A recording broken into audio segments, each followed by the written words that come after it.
Why did you start YouTube Journey when there was already an established retro scene? Ooh, that's for you, Rick. This is me? This is a you. So check this out. So a big thing even I wonder for people, big question's always been on YouTube. Is it still important should you still start a YouTube channel, right?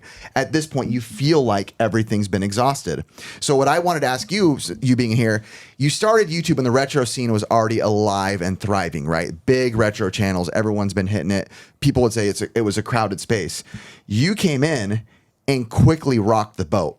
I've said it before on the podcast without you here. I credit you a lot to being the bridge from collectors and reselling. We talked about it before. Huge bridge. There was the huge gap. No bridge.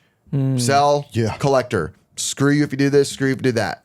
You came in and it was like, I do both. And for some reason, your Arkansas accent or something, but people liked it and allowed it because other people have talked about it, but it didn't really hit.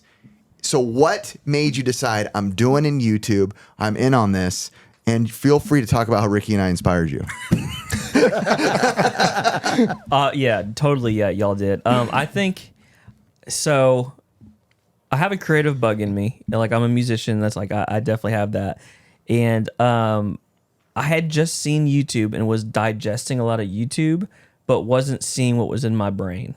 Like I wasn't seeing exactly like the way I would portray something. So like I was watching other YouTubers that were similar to what I did, but it didn't cross the bridge, kind of like you're saying. And I always thought this is so relatable for people. Like people can game hunt, and then that's kind of where the $10 game collection kind of all came together, which is probably the biggest series that I had. It's just like people feeling like this is relatable to me. I can do this too. Doesn't matter if you live in wherever.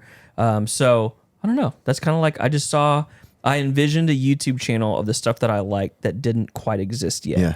So I kind of like, because I wasn't just games. I love the vintage toys and stuff, and I hadn't seen another YouTuber do that too. Y'all were still basically just games. Yeah. I don't remember y'all doing, that. So like, I would go to flea markets and be like, man, I think all this stuff is cool from my childhood, not just one demographic of things. So I was like, I don't know, maybe I'll just make videos about that. What was the pull the trigger moment? Like we have a pull the trigger moment where we were like, okay, forget it. We were watching the Game Chasers. They found the Miracle Piano. We're like, we just found 2 of them. Screw this. We're doing it. We can do it. What was your like, honey, I'm getting my cell phone and filming myself. And I'm Retro Rick now. I needed a push. I'm Retro Rick now. It's kind of weird. The other day I said something in the house with my wife and I said, yeah, like Riff agrees. And she's just looking at me. She's like, you ever call yourself Riff like that again and I will leave you. And I was like, all right, love you too. So it actually takes me I'm like a very slow to move type of person. Like I just don't jump. I'm just not like that. My buddy Tommy, he's in videos. Yeah. He helped me. He basically was like, we're doing this. I'm like, well, I don't know how to edit. I'll edit your first 4 videos. I'll show you how to edit. Did he edit your first 4 videos? Yeah. Oh, I didn't know that. So he like helped me get started, and I'm like, I don't know how to do any of this stuff. He's like, I'm gonna show you how to do it. So he kind of helped me kind of get started and get the whole like the thing moving. Wow. So, yeah, I don't know if I would have done it if he wasn't there. Is that nerve-wracking the first time you guys posted the first video? Well, I would say not for us because we were like old YouTube, right? We were like early 2012 or whatever it was when it wasn't looked at, I think, in the same light. It was almost, I always say that you can't recreate classic YouTube. Yeah. It was such a different world. It was very like, there was no motive on YouTube besides just, hey, this guy wants to do it because he likes it. So for us, I never felt like any like pressure of like, will they like us or will they won't? Because at that point, YouTube, not saying it's different now, but like you're just starting it because you want to do it. You're like, dude, I want to post it. And I remember for us, posted it. Week went by. I didn't even look at the channel. And a week went by and I'm like, oh my gosh, we have 1,000 views. Did you get 1,000 views? Sorry, honey, I'm famous now. You know, was it 1,000 on the yeah, first it was like one? 1,000, like the first video. And I was like, oh my gosh. Dude, that was his first time editing too. We filmed and he was looking up YouTube. How to edit? And now I've started an empire. I'm editor. More people know me as Editor Riff than Riff. Was acquiring Riff a relief when you got him? Ooh, yeah. Talk about that more. When you talk about how, so you have your YouTube channel, you started it, and this literally is not me being stupid, but he said it before in his show that you looked up YouTube, looked up game hunting, you found us, kind of inspired you, like, yeah, I guess I could do it. You did it.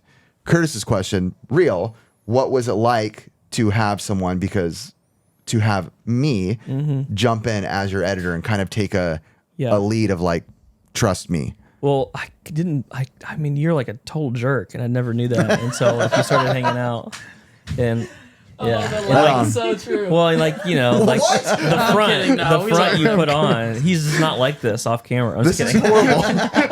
It's I want to read Nah, you. he's honestly one of like the most nice people I've ever met. Thanks, is. Curtis. He is. I love you, bro. Get that man on camera.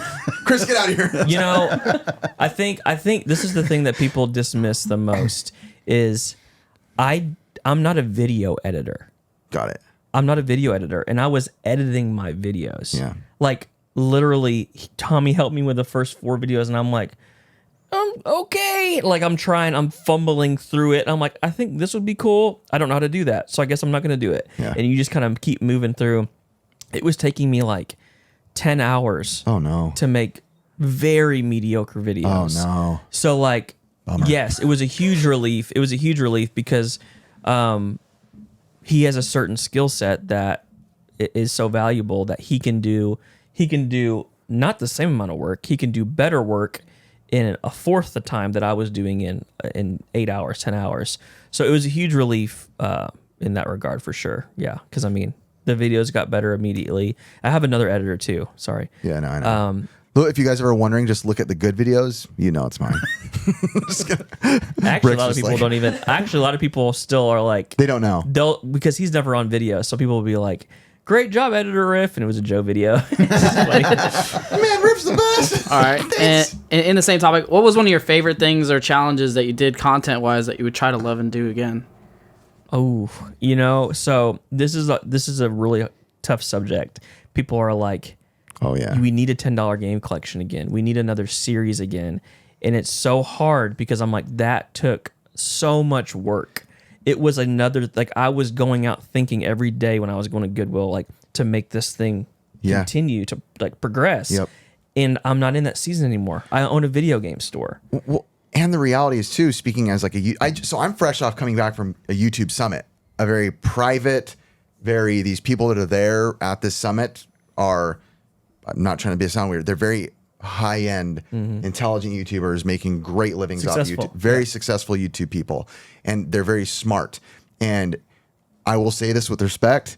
You going back to the $10 game challenge would be a horrible idea for you mentally because of your load of what you have going on in real life, your workload, and you're getting the same numbers without doing it or better now at this point, and the amount of work that goes into it. It's not a smart move Yeah. to go from what you're doing I think great to putting more for just, less. People just liked it, and I get it. It's what kind of like helped give the channel traction. But how people found you. I keep coming down to it. I'm in a different season now. Yeah. It's like literally I can't hang out until 1 o'clock in the morning playing video games, eating pizza when I have kids. And it's like I've got responsibilities. I was like, I have a responsibility now to the store, and if I want the store to be great, Yeah. something else has to give. Yeah. So it's like I would like to do that, but right now there's not like a on the horizon for like a series because it's like I own a freaking video game store. you What know? was the $10 game challenge? Oh, you jerk! I'm not familiar with it. He only watched our show. I only watch Pixel So what would it's like Curtis. So basically, Curtis, too true. at the beginning of like my videos when I had my long monologue that Oh, Aaron boy. can stand, I would basically talk about when I go game hunting, all the games that you see behind me, I've gotten completely for free. And people are like, "What do you mean?" He'd I steal go them. out, I steal. I go to Like the Retro Games stores. Plus. Grab some Pokemon and- binders. What's this Clay Fighter? Oh, too soon. And basically, I go to garage sales. I buy, hey, do you have any video games? I buy these for $40. Keep the ones I need, flip the other ones, and I just kind of recoup that money. Okay. And keep it going. And people would in the comments be like, "You're a liar. There's no way you can do that." And I was like, "Okay, I'm gonna prove it." So I took a $10 bill and from $10 filmed every single transaction, every single receipt. Painstakingly Good- Wow. Goodwill. showing receipts, explaining Yeah, it for editor's worst nightmare. Not projected profits. Oh, he's calling out Mr. Phoenix resale. like no, yeah, like because literally like this is how much I sold on eBay.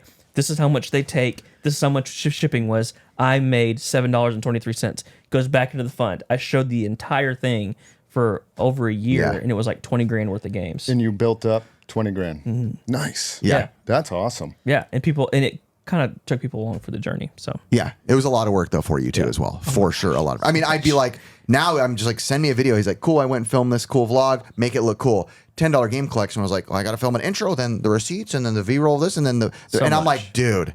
And then even doing the series, it was a lot of extra work for me as your editor. Which again, you're paying me to do it, but I was like, oh god, and I get it. The intros would be like 4 minutes, but because you have to explain it. this is where we're at. Here's what happened. Here's what sold, and I'm sitting there like, oh my gosh, this is Rick. Give me more money. Yay! When did you realize that you'd make an impact within the YouTube scene? Don't act like you don't know. At what point? Man, I don't even know. A comment? I mean, we guess we can answer it too. I think it'd be comments. Yeah. When you see certain comments that are more than cool video, you know. Honestly, probably this is probably funny, but YouTuber of the month. I remember I got YouTuber of the month Amazing. on. It's like for like 2,000 subscribers and less. Yeah. And I was on that, and I was like, I don't even know exactly what this is. And then I won that month, and people were kind of like talking about like, dude, I love the $10 game collection. Oh yeah, I watch Retro Rick all the time. I'm like, okay, people are watching this. Yeah, you felt like some sort of impact in that retro world.